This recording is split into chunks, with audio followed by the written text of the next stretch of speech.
Valens booth at CES 2018.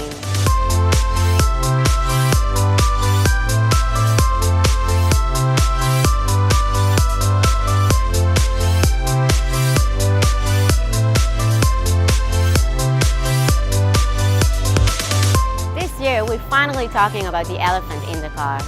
I'm talking about the number of cables and connectors needed to support all the displays and sensors and cameras for the connected car. As the amount of data that are getting into the car growing exponentially, it's becoming very difficult to fit in all the cables and bulky connectors and devices into the car. Impossible, just like fitting an elephant into the car.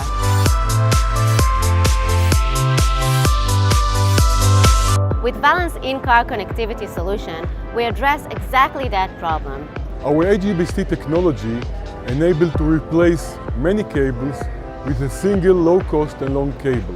This makes the infrastructure of the car lighter, cheaper, and easy to install. And all is being done seamlessly through HDBaseT. After making a revolution in the professional AV market, we are here to come and make another revolution in the automotive market. Our HDBaseT automotive technology provides more bandwidth, more applications over a much leaner infrastructure. It's time to leave the elephant behind. That's Valens, connectivity that drives the future.